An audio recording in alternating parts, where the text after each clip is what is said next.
Saya dari keluarga biasa-biasa, tapi saya senang naik gunung.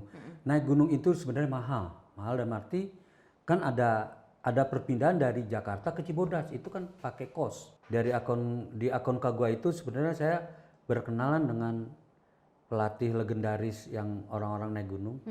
Namanya Dr. Octavianus Matakupan. Itu kita dipanggil Mapalawi lewat dia untuk ikut gabung ke ekspedisi tanggal 26 April tim sampai puncak. Tim sampai puncak.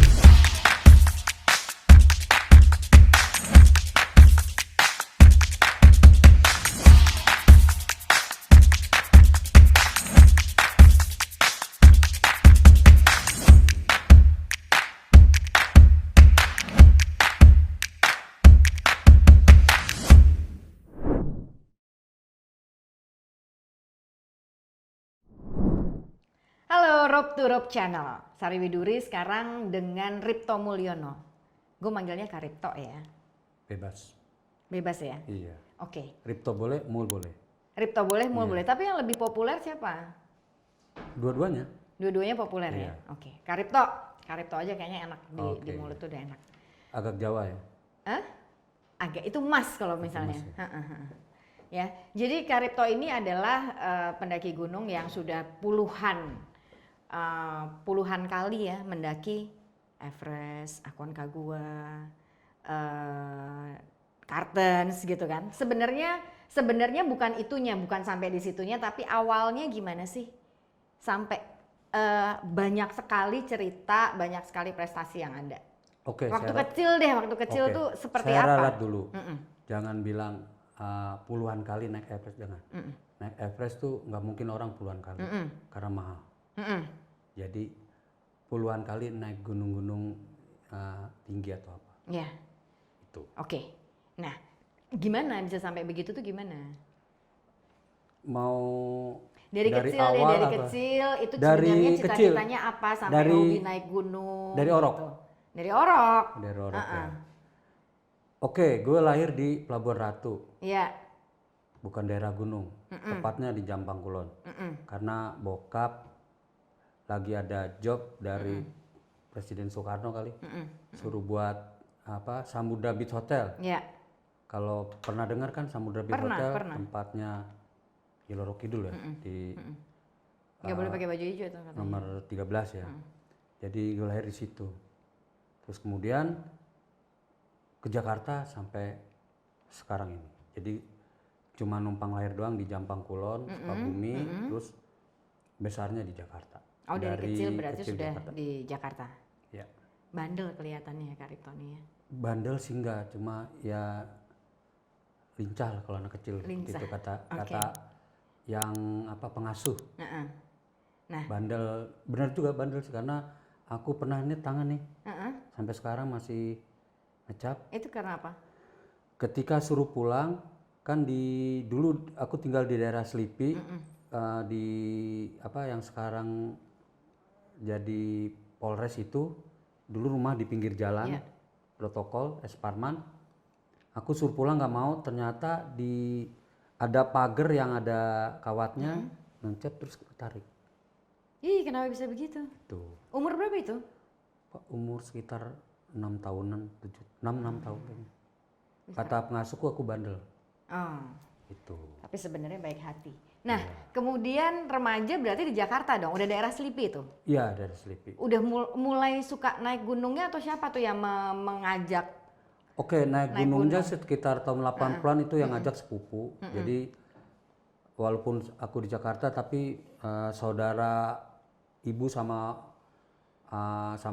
ayah itu ada di Jogja sama Klaten. Jadi hampir tiap tahun tuh pulang ke Jogja dan Klaten. Jadi ketika pulang ke Jogja, aku ketemu sepupu, aku naik gunung Merapi tapi nggak sampai puncak. Naik gunung Merapi dari Kalbar. Itu pertama kali? Pertama kali tahun 79 atau 80. Oke, belum lahir tuh kayaknya orang-orangnya. Iya, kamu belum lahir. Ya, udah juga sih. Udah juga. Nah, itu umur berapa tuh naik Merapi? Naik Merapi itu kira 79 tuh masih SMP. Kan kakakku sepupu itu udah mungkin lagi kuliah gitu. Jadi dia yang bimbing waktu itu. Oh. Dan ketika itu langsung seneng? Belum terlalu. Belum terlalu. Jadi Heeh. cuma lihat itu capek sekali gitu. Kan nggak sampai puncak, cuma sampai setengahnya. Tapi lewat Kinarejo yang sekarang udah nggak ada. Tuh. Oh, oke. Terus ketika ngomong apa? Enggak. Terus habis itu apa lagi gitu loh? Oh, ketika SMA kelas 1 aku diajak sama kakakku namanya Joko Suito, kakak kelasku juga. Jadi dia rame-rame naik Gunung Gede tahun 82 awal tuh. Ya. Itu awal mulanya naik gunung yang bener-bener bawa barang segala macam. Waktu ke Merapi kan cuma trekking doang, dia cuma bawa depek. Jadi itu naik gunung Pangrango, Gede, terus turun Salabintana itu sekitar 4 harian. Ya. Itu yang menurutku amat pengalaman menarik. Tapi abis itu kapok. Tapi menarik Masih karena kapok lagi tuh ya? masih kapok. Tapi itu pengalaman yang bener-bener jadi kena hujan, terus ke puncak nggak blue sky. Jadi menurut gua ini buat apaan ya gunung cuma begini doang gitu. Tapi setelah dari sana terus kita refund gitu sendiri sama teman-teman, ternyata terus kecanduan. Sampai lulus SMA aku naik Gunung Gede itu aku hitung sampai 52 kali. Lulus SMA sudah 52 kali naik Gunung Gede sendiri. Hitung. Apa ngajak si ini, ngajak si si itu A si B gitu kan? ya. Ngajak adik kelas, ngajak yang Ada tuh yang waktu itu mau diajak tuh. ada. Gimana caranya? Caranya ya ketika itu sih waktu yang aku kan sama kakak kelas, terus kemudian diajak juga sama mereka, tapi terus ke gunung-gunung lain. Oh. Selain Gunung Gede, terus gunung lain ke Gunung Ciremai, Gunung Lawu segala macam. Nah itu makin. Tapi terus kalau Gunung Gede itu seperti ke halaman belakang kita, jadi kan deket, jadi kita hampir tiap minggu pasti ke sana. Atau ada hari kejepit di tengah-tengah, terus pasti ke sana. Nah itu kadang-kadang ngajak barengan sama kakak kelas atau teman sangkatan atau yang di bawah. Itu sudah ada grup pencinta alam tuh di SMA waktu itu? Di situ belum ada. Belum ada. Tapi terus kemudian mulai terbentuk kelompok-kelompok yang suka naik gunung itu. Sebenarnya sih nggak ada juga yang jadi kita aja. Jadi pertama kita naik terus ngajak, terus mereka ikut-ikutan terus. Nah waktu itu pernah di SMA aku ngajak maaf yang bening-bening gitu teman-teman SMA IPA IPS kan selalu bentrok. Maka aku ajak mereka. Jadi caranya Karit itu adalah ngajak yang bening-bening, yang cakep-cakep gitu supaya pada ikut. Banyak dong tuh terus yang pada pengen ikut. Banyak, akhirnya ada sekitar 50 lebih. Yang harusnya izinnya cuma 30. Tapi alhamdulillah bisa di atas terus kita naik. Kita naik itu ya sebenarnya aku repot. Jadi sebenarnya guide juga ngurusin semua juga. Jadi semua. Itu mungkin open trip pertama tahun 82 itu. 82 itu udah mulai bikin open trip tuh ya?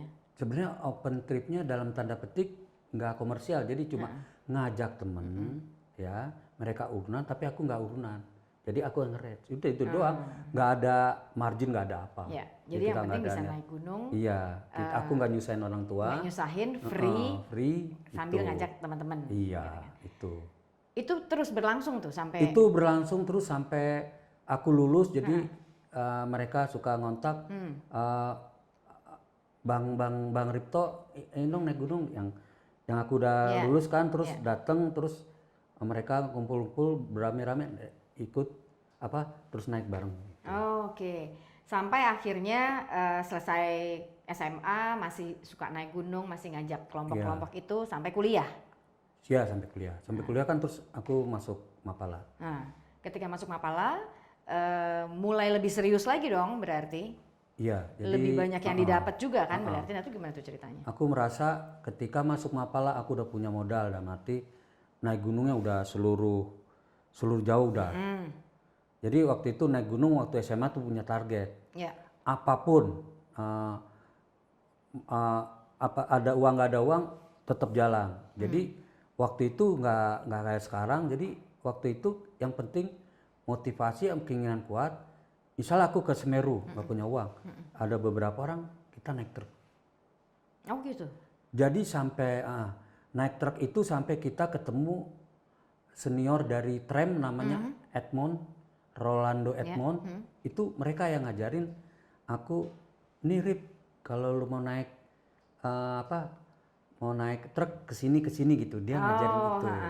Arah-arahnya kemana gitu Dan kan. sampai sekarang aku masih berteman dengan Pak Edmond itu. Jadi aku kalau melihat dia, ingat waktu SMA naik gunung diajarin naik truk dari Bromo sampai Jakarta.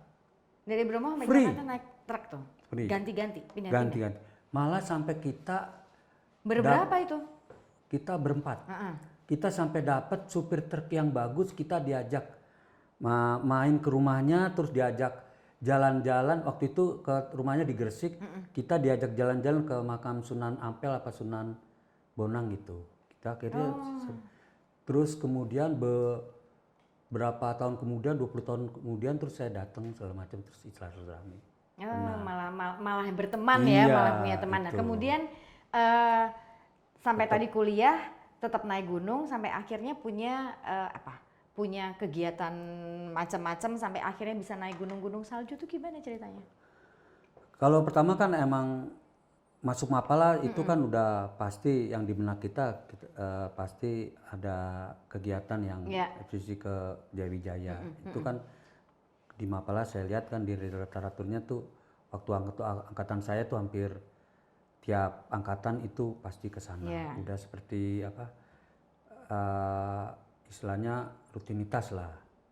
Dan alhamdulillah waktu angkatan saya di bawah saya juga masih. Jadi ketika angkatan saya itu juga ke Jayawijaya udah rutin. Jadi itu pertama kalinya tahun 88-89 kita ke Jayawijaya. Nah mungkin aku yang paling serius karena aku mau fokus, akhirnya aku cuti. Oke. Iya, jadi benar-benar aku kalau misal gitu, aku nganggap kalau kita naik gunung adalah ke medan perang. Jadi kita harus siap. Siap dalam arti ya kita harus ada pengorbanan dalam ini.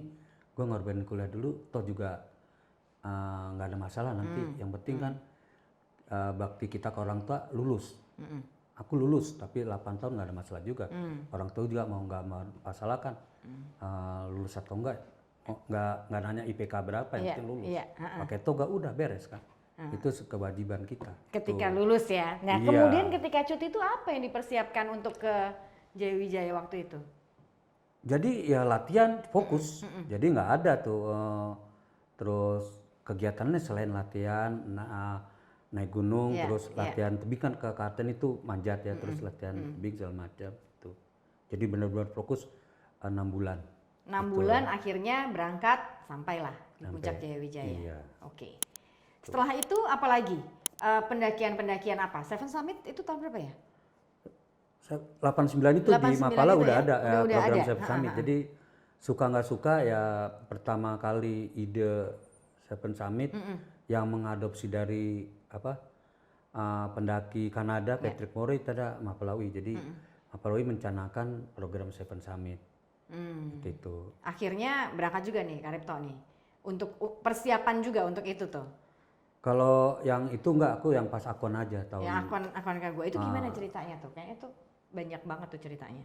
Jadi yang akun itu, jadi gini, ketika ada Seven Summit itu kan nggak tahu sistemnya waktu itu di Mapala sepertinya seperti udah ini ya, udah pendakinya udah itu aja. Jadi udah diprogram itu yang naik terus. Jadi maaf tidak ada kesempatan pendaki lain.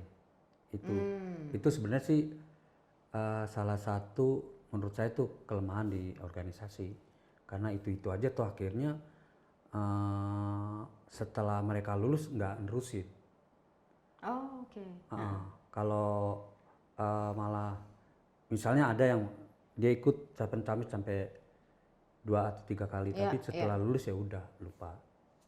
Nggak dilanjutin lagi Nggak gitu dilanjutin ya? ya. Karena mungkin kan dia udah bicaranya live, jadi hidup kan. Iya.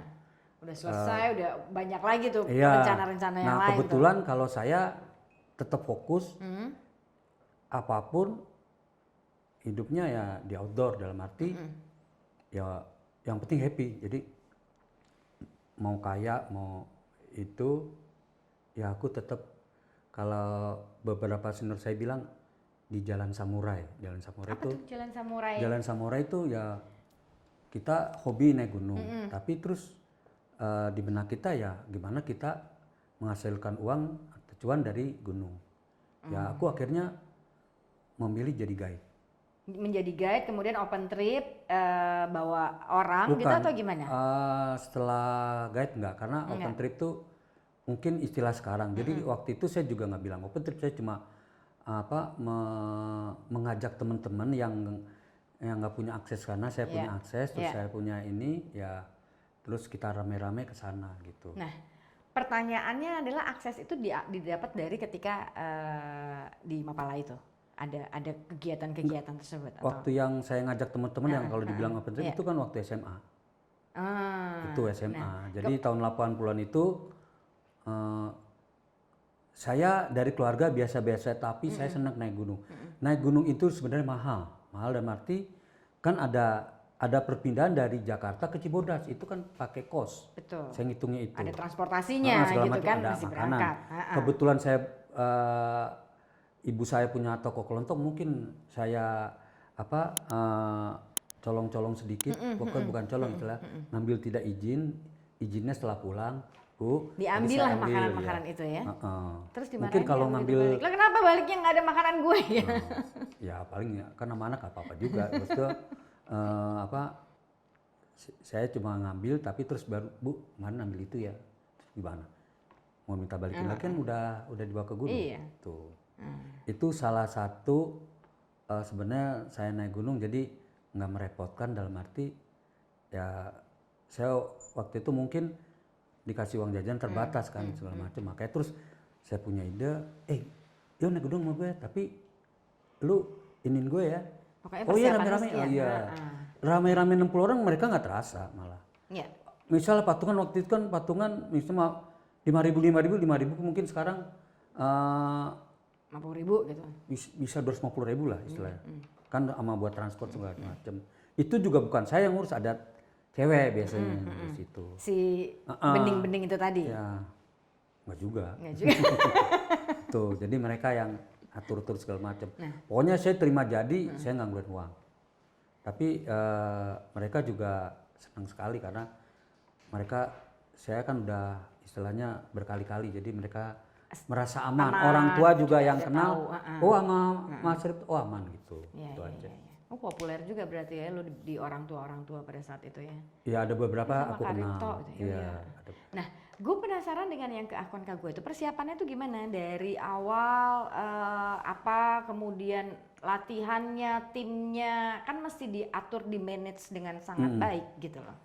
Oke, yang akun Kak gua itu sebenarnya aku cuma seperti ada ikatan batin dengan dua almarhum, Didik Samsu dan Norman Edwin, bahwa mereka kan sebelumnya tahun 92 ke sana nggak nyampe, terus akhirnya meninggal. Yang meninggal itu menjadi headline di Kompas.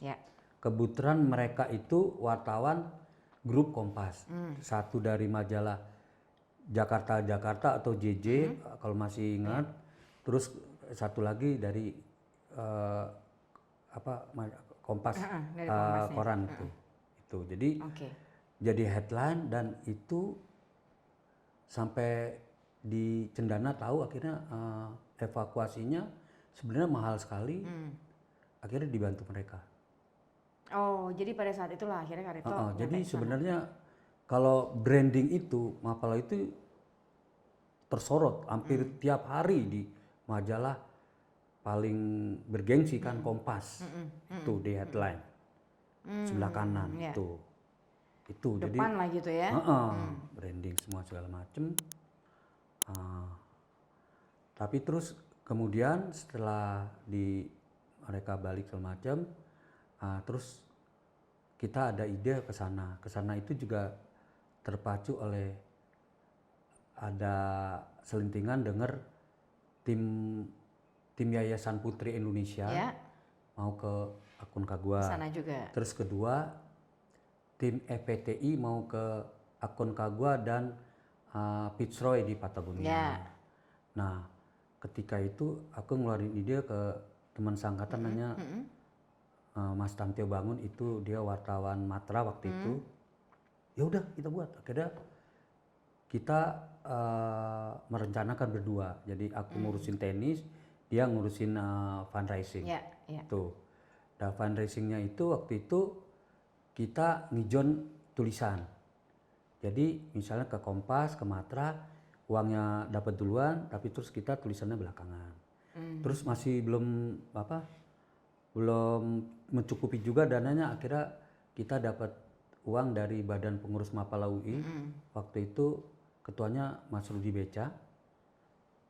Kita dapat pendanaan dari dia dari uang hasil evakuasi Norman. Oh, jadi dari situlah akhirnya Karipto sampailah di akun Kagua. Jadi dengan pendanaan itu kita ke sana dan alhamdulillah tanggal 13 Januari 1993 kita nyampe. Dan anehnya kita juga nggak baca literatur. 13 Januari itu sebenarnya tanggal orang pertama Fitzgerald yang dari Swiss itu sampai puncak akun Kagua juga kan sama gitu kan, aneh juga. Saya juga baru tahu setelah baca-baca belum lama itu, terus ternyata tanggalnya sama. Tanggal gitu, 13 Januari. Berbeda. Oke. Itu. Seru ya. Terus gunung-gunung salju mana lagi yang udah pernah lo daki gitu? Sebenarnya di akun Kagua itu kan selain akun Kagua itu ada gunung-gunung seperti gunung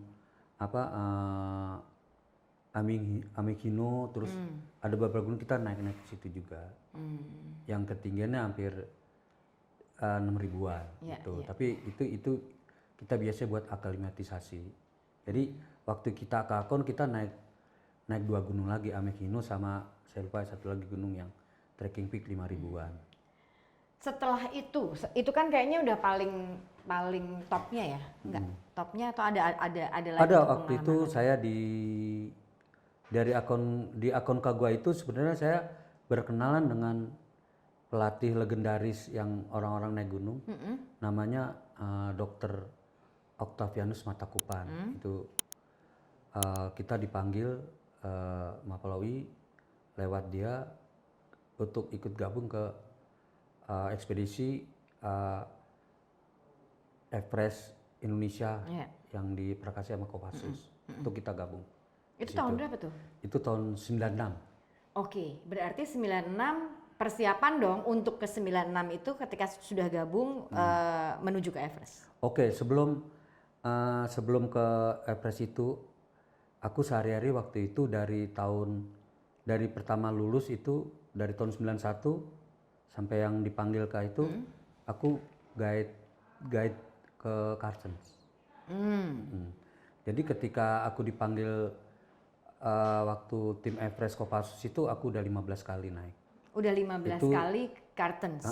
Itu sebenarnya rekor karena waktu itu paling orang naik 1-2. Tapi karena itu kan pekerjaan jadi. Dalam berapa lama 15 kali naik 15 Kartens? itu dari tahun 91 sampai 95 karena tahun 96 kan Kartens Piramid ditutup karena ada peristiwa penculikan 5 penduma. Kalau pernah dengar itu. 4 tahun ya sudah 15. Ketika 95 akhir di close. Aku orang yang terakhir ke sana waktu itu. Sebelum di close itu karena kasus itu. Itu juga dengan pengawalan ketat. Aku karena nggak enak dia udah jauh dari Amerika segala macam. Saya siap kalau ada dulu bilangnya OPM ya, sekarang bilangnya KKB. Jadi kelompok kriminal bersenjata. Kalau dulu organisasi Papua Merdeka. Terus aku tanya klien-kliennya, gimana ini kita sebenarnya tidak diperbolehkan, tapi saya karena kedekatan dengan waktu itu teman-teman dari Polsek, terus kecamatan sama Koramil, karena dia udah percaya waktu itu silakan Pak Ripto, tapi dengan pengawalan juga bukan pengawalan dari porter itu dipersenjatai dengan panah. Oh, jadi itu adalah karena memang sudah terjadwal sehingga Karipto naik dengan pengawalan karena sudah terschedule itu ya. Jadi aku pendekatan persuasif ke mereka boleh. Ini Mas Ripto hanya Mas ini yang terakhir. tapi porter-porternya bawa panah. Jadi menjaga kemungkinan, dan aku kayaknya enjoy aja, siap gue bilang. Nggak deg-degan si tamu Si tamu juga agak, tapi masih mau karena dia kapan lagi. Kalau saya sih aku enggak. Aku merasa waktu itu OPM juga sama mukanya kan hampir mirip sama porter-porter, hampir sama. Mungkin kalau ketemu gitu ya kita ini, dan jujur aja kagak ada rasa takut. nggak ada rasa takut sama sekali. Pada saat yang terakhir itu, terakhir sebelum ditutup ya. Iya, Gitu. enggak. Tapi emang sebetulnya ketika rasa tidak takutnya itu bukan tanpa sebab, karena saya dari tahun 90 ke 95 saya sering di Ilaga itu sering ketemu teman-teman yang komandan Satgas, itu salah satunya Pak Saifuddin, itu mereka ngajak malah saya diajak patroli dari Ilaga ke Jila yang jalannya 2 hari, dan saya nggak ada rasa ya enjoy aja itu. Oke. Dan Seru. itu yang pengalaman itu ketika kemarin belum lama tahun 2021 saya diminta sama Brimob untuk melatih yang jungle warfare, karena saya punya pengalaman itu, karena saya lama di daerah pedalaman, terus ikut mereka bertugas, saya pernah ikut segala macam. Jadi pengalaman itu Jadi saya pengalaman tularkan, itulah yang diminta untuk ditularkan ke yang yang ke orang-orang Brimob itu yang masih muda-muda. Oke, balik lagi nih. Tadi setelah itu Kartens dengan case-nya ditutup karena ada kasus itu. Kemudian 96 ke ikut seleksi Everest. Itu ada seleksi yang seperti apa tuh? Seleksinya itu banyak nggak yang ikut seleksi? Kalau Anda baca di FB saya nulis sedetail-detailnya. Jadi mungkin saya alumni Everest yang masih aktif penulis tentang kisah itu, emang saya menularkan biar ada cerita di pendaki-pendaki muda. Makanya tiap ulang tahun saya ganti-ganti tema. Kayak Everestnya pertama mungkin masih heroik sampai puncak itu. Tapi setelah itu mungkin kemarin yang pas yang bulan lalu itu saya nulis tentang seleksi pertama ke Everest itu Gunung Paldor. Jadi saya menganggap itu kayak Clash of the Titan. Jadi kalau baca buku mitologi Yunani itu ada kan yang cerita The Titan, Titan itu benar-benar, karena kita 28 orang itu naik gunung yang harus ada kriteria yang harus cepat dan segala macam. Ternyata waktu seleksi itu berat, dan itu nggak ngeliat gender. Di tim seleksi itu ada 2 cewek kan, tetap lah harus ya perlakuannya ya. Itu maka aku sebutkan di cerita itu bahwa dari 28 itu mungkin setengahnya yang sampai puncak dengan waktu yang telah ditentukan. Sisanya mereka masih kuat tapi jalannya lambat, jadi dianggap speednya udah nggak akan gitu. Sampai di jadi akhirnya sesuai dengan nggak semuanya sampai puncak, terus ada beberapa yang harus dipulangkan. Yang dipulangkan itu ya salah satu yang 2 sahabat tahu yang teman pendaki Putri Aryati dan Wawan. Itu mereka sampai nangis karena sepertinya dia ikut seleksi belum sampai maksimal, tapi udah suruh balik dia. Bener-bener di tengah udah suruh balik sama pelatih. Kebetulan pelatihnya itu dari Rusia, Baskirov dan FJD itu. Jadi, karena memang sangat ketat ya. Kalau dianggap di sini sudah tidak berhasil gitu, ya udah gitu ya, dianggap kedepannya nanti seleksi-seleksi yang lain juga malah sia-sia gitu kan. Pulang udah itu seleksi lagi kedua di LMP. Dan ini lebih berat lagi karena harus pakai waktu yang sekian. Jadi nanti akan diambil dari sisa 20 lebih ini, akan diambil 16. Oh, oke. Tuh. Alhamdulillah yang kedua saya juga masuklah 16. Alhamdulillah malah dapat ranking 2 gitu. Berarti masih ada lagi tuh. Setelah dari Olimpik itu udah terbentuk tim Everest. Jadi 10 di rute selatan Nepal, 6 orang di rute utara Tibet. Ya. Itu. Tapi sebenarnya kalau lihat dua rute ini, rute yang diunggulkan atau yang anak emas adalah rute selatan.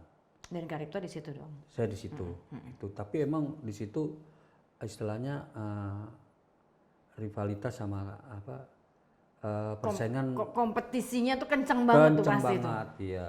Kayak apa tuh? Ya, Semuanya mau menunjukkan kebisaannya atau memang harus begitu supaya lolos atau apa? oke, di situ kan kita nggak dikasih tahu kalau hanya 3 orang. Jadi kita ya sepertinya kita karena itu kita terus apa yang diperintahin sama pelatih kita lakuin, misalnya turun naik itu sampai 16 kali. Ya. Yang sebenarnya sih menguras tenaga. Tapi terus sampai ada beberapa teman akhirnya dari 10 orang itu yang bertahan cuma 5. Saya termasuk, saya terus Mas Gali dari Wanadri, terus 3 dari Kopassus, Pak Iwan, Asmuji dan Amisir. Oke. Itu yang masih tersisa berlima yang Berlima sipilnya 2 dong berarti ya? iya, itu. Tapi terus kemudian kita latihan di ketinggian hampir 8.079an itu, terus turun kita ada pengumuman bahwa yang boleh ke puncak 3 orang. Sebenarnya sedih dalam arti maaf ya, jadi kalau kita apa ya udah depan mata gitu udah sampai misal kita naik gunung gede udah sampai kandang badak tapi nggak boleh ke puncak, kan tinggal deket itu.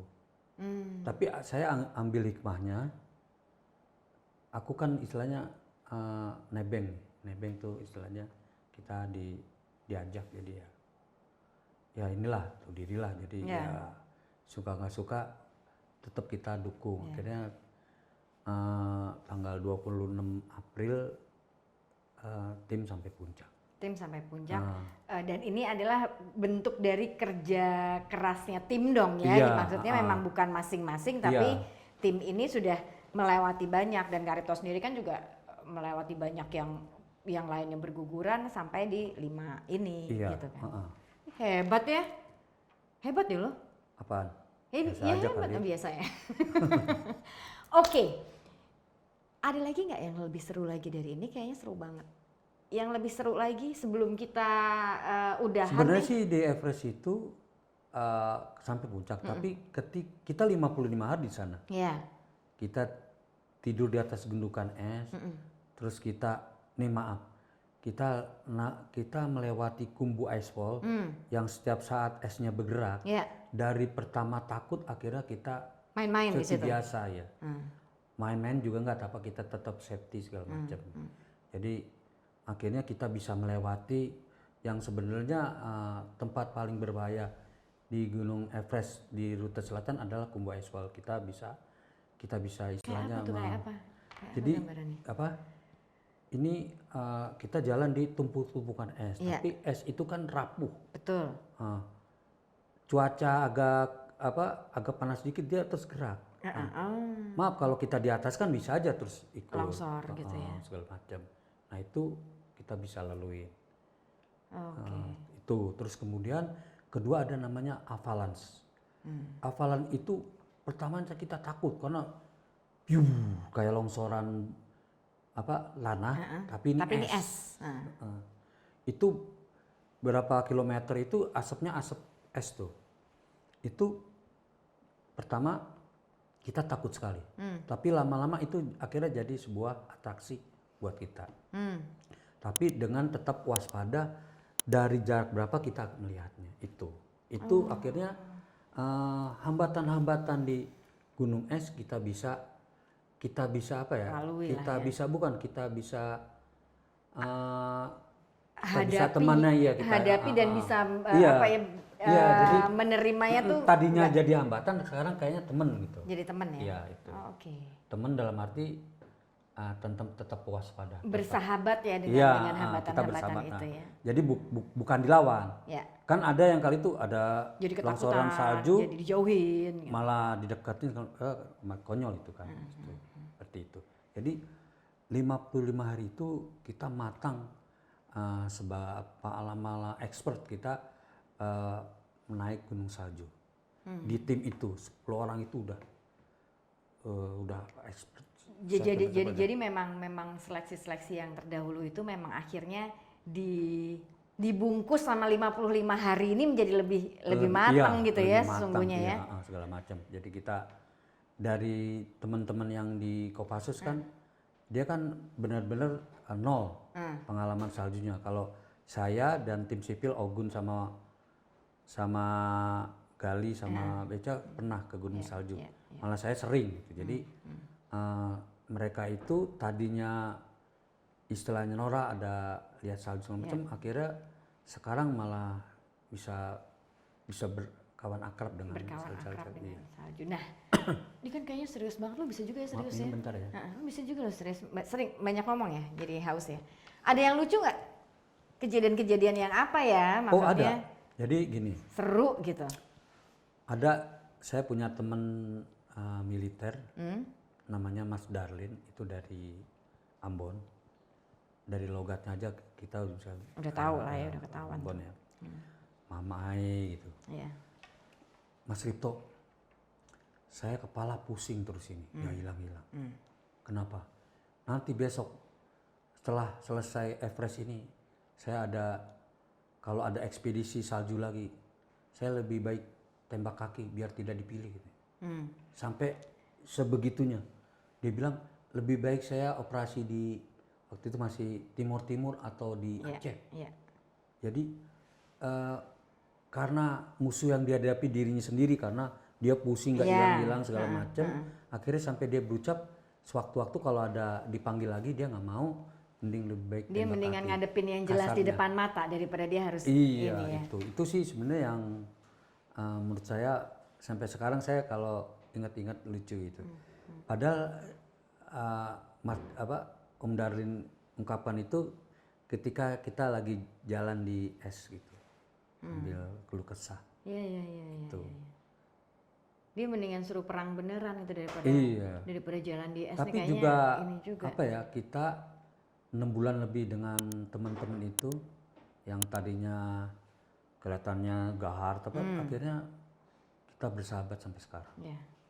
Yang kelihatannya gahar ternyata hatinya lembut ya. Iya, ternyata juga saya kira hatinya seperti Rambo atau Arnold ya, ternyata Rinto juga. Iya.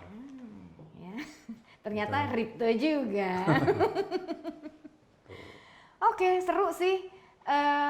Banyak lah yang bisa didapat. Tapi terakhir banget ya, kalau misalnya dari semua perjalanan Kak Ripto, semua dari kecil bahwa menggalang teman-teman untuk sebenarnya kita bisa naik gunung, walaupun sebenarnya juga akhirnya mengajak dan mengenalkan gunung ke banyak teman-teman. Kemudian naik gunung salju dengan semua proses yang ada. Apa sih quote life atau apa pesan terakhir, bukan pesan terakhir ya, pesannya apa? Ngeri banget gue bilang pesan terakhir. Apa pesannya nih sebelum kita closing? Oh ya, sebenarnya kalau melihat fenomena di gunung sekarang,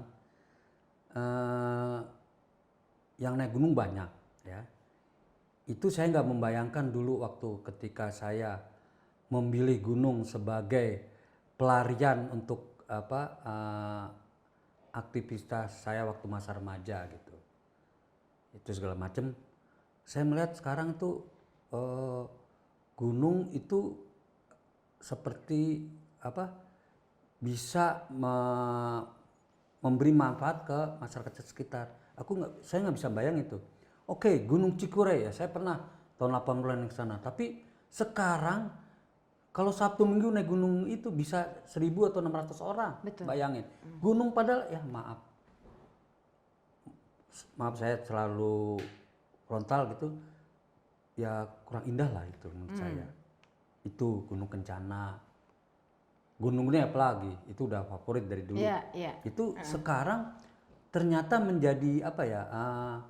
Apa istilahnya Destinasi booming menjadi segala satu macam. tujuan ketika orang mau kembali ke alam, mau Iya, trekking, mau naik gunung. Terus yang ada juga yang dia melihat dirinya tidak kuat banget ya, akhirnya ke alam juga mungkin kesentul atau apa. Itu menurut saya itu saya ngeliat itu bahagia dalam arti ini dulu apa yang hobi atau ini eksklusif dulu naik gunung itu kayak orang tua itu kayaknya ini alergi deh. Kalau anaknya terus ikut-ikut naik gunung itu kayaknya nyerempet-nyerempet bahaya.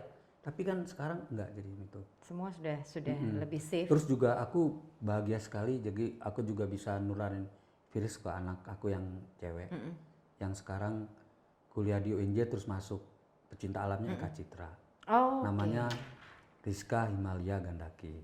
Itu saya ambil dari ketika waktu di Himalaya 6 bulan, saya menyusuri Sungai Gandaki yang indah. Saya pernah berucap ketika jalan nanti kalau saya menikah dan punya anak, waktu masih bujang kan, akan saya namain belakang Gandaki, benar akhirnya. Dan ternyata dia juga hobi seperti saya.